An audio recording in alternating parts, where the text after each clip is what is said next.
What's going on, ladies and gentlemen, and welcome back to the show. AOR here. I hope you've been well. I'm going to be covering some of the things that they've unveiled during the developer stream about what we can expect in the Winds of War update. And at the very end, I'm going to be showcasing the weapons that they said that they would introduce and what we can look forward to.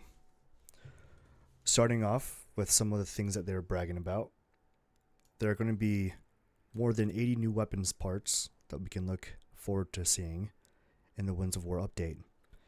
I think the main theme here was the modularity about weapons and what we can do in game about changing those weapon systems and platforms.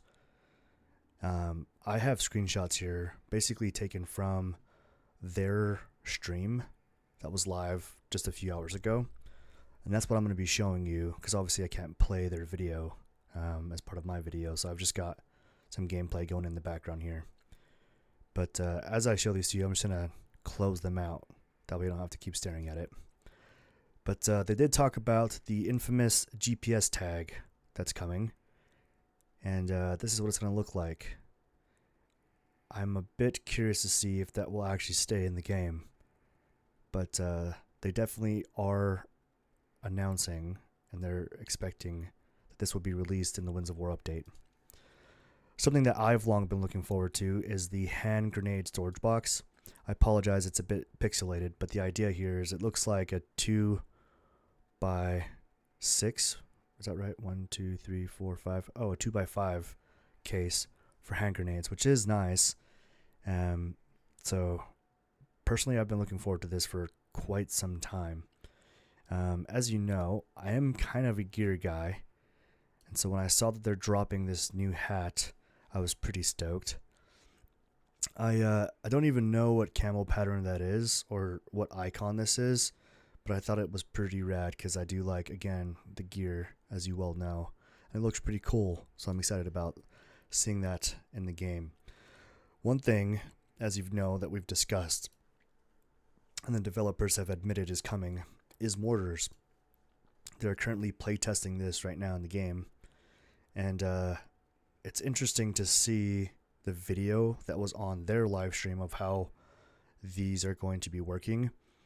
It's not going to be something you would use on a dynamic enemy, but rather someone who's static and camping in a specific area, and you have their general ideal range and location. This is probably going to be how it's implemented, because again, mortars do take a lot longer to travel than you would think. The game is going to require time to calculate its ballistics, range, the physics that's going to be involved. And so in the video, I want to say it was like a 15 to 18 second delay from the time you fire it until the time it actually impacts. All that to say, I'm pretty sure that this will come in handy when you know that there's someone camping on you and you're trying to get to a landing zone. Something that I do pretty often, in fact. So, pretty excited about seeing those come into gameplay. Then, I think it's probably appropriate to mention the weapons parts case, something I'm also kind of excited to see. I've currently been using a Delta bag and a Rush bag to do this exact same function in the game. I'm not sure how much I'll use this, but I think having something for us to put weapons parts into would definitely be handy, because the current weapons cases, like the one I have here on the video, you can't actually put anything other than a weapon in there currently. And so having a crate or case that's specifically designated for weapons parts will be nice, especially considering that they're going to be implementing 80 new weapon parts into the game. Now, this one I feel like is one that Dome will really appreciate, and that is the new repair system. So they have a few different kits here, and the way that they're discussing implementing this is pretty simple. You can either A, pay to have your weapon system cleaned, and then basically you would lose access to that weapon for a length of time and then you pay for it to be cleaned, or alternatively, you use one of these 3 cleaning kits and you do it yourself, which I thought was pretty clever, if I'm being honest, but not exactly what I was expecting. And so I'm curious to see how they decide to sell these, or if you have to earn them in the game. But at the very least, there is a new update coming to the current repair system in the game. And one thing I'm very excited to hear is that the 10% durability loss that you had when you died with your weapon is going away. I'm going to say that again. The developers have admitted and have confirmed that they will be removing the 10% durability loss when you die with your weapon on you. That is very exciting to hear. I appreciate that they're paying attention to what we want in the game, and I know that the community at large has been pretty upset with that idea. So I'm pretty excited at the developers at least putting in time and resources to listen to our feedback. One thing I thought was super bizarre is they are trying to introduce new gear, and as a part of that, they're introducing what is only known as the Skull Crusher.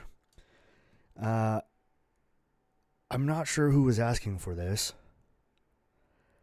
but I mean, it is an alternative to a different gear. Yeah, having been familiar with the piece of equipment that they're referring to as a Skull Crusher, it's definitely not comfortable, and I love that they admitted that some of them have tried it on and it's also been their feedback that it's not comfortable. It just seems a bit odd to me that they're introducing something like this when an Ops Core helmet would have been much better. Not too dissimilar from the Fast MT in the game, which is another bump helmet style. But anyway, they are introducing a new helmet. I thought that this was kind of funny and ridiculous, and they even know that there are going to be a lot of memes coming as a result. Moving on here, though.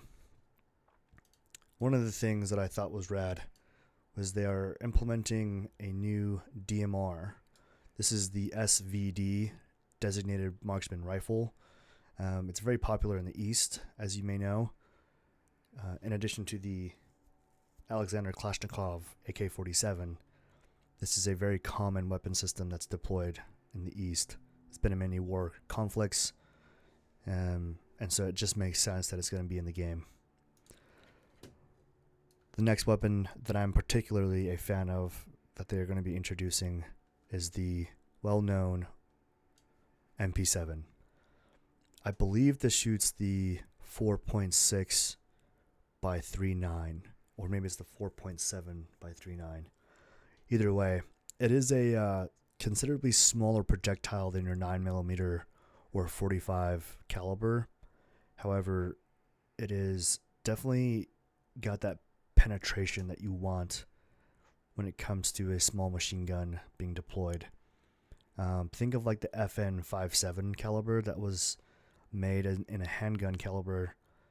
Its whole conception was based on the premise of penetrating armor, and that's what we can look forward to seeing with the MP7. I think a lot of people are complaining about how terrible the MP5 is in the game, or excuse me, yeah, the MP5. Is it HK5? MP5. Anyway, the feedback there is that like ballistically it's not the best, and you're right, it's not, and that's not what it was intended for. The MP5 is a 9mm, and ballistically it doesn't have the penetration that you would want. So their answer to that is a new submachine gun, the MP7, and I'm pretty excited about it. Personal favorite of mine. Next is something that I think a lot of people have been waiting for, and I know personally I'm pretty excited to see this be implemented into the game. However, a little caveat though, and I'm not quite sure I understand what they meant by this, but they said it's not going to be available as soon as we think. But they are introducing a new AR platform the SIG MCX. Now, this is, as you know or may not know, a 300 blackout caliber, so it's chambered in a 7.62 projectile, but it uses the same bolt carrier group and magazine as your 5.56 Natal. So this round was intended for subsonic use only. There are people who will add more gunpowder and put a heavier projectile to give it the same stopping power as you would have in like a typical 308 round, but that was not the intention for it. The intention for this this 300 blackout caliber was to be suppressed and to have a lot of stopping power. Now, the majority of the feedback from the community, I think, is going to be overwhelmingly a lot like the MP5. It's going to have a lot of issues penetrating. However, when it comes to running suppressed and something that's very, very good at stopping power, this is definitely going to be the answer to that. I say stopping power, but what I'm referring to is like people who are not wearing ballistic armor. I'm curious if they're going to have a few different variable rounds for this weapon system, but I don't know for sure. Based on what they were saying, it's just a new weapon that we can expect to come maybe sooner than later, but not necessarily during the update Winds of War. It's kind of a tease if I'm being honest, but personally, having used this caliber, I'm a big fan. Anyway, guys, if you made it this far, I appreciate the hell out of you. Again, this is AOR. Please consider liking and subscribing to the channel as it helps to build this channel. I'll see you guys next time.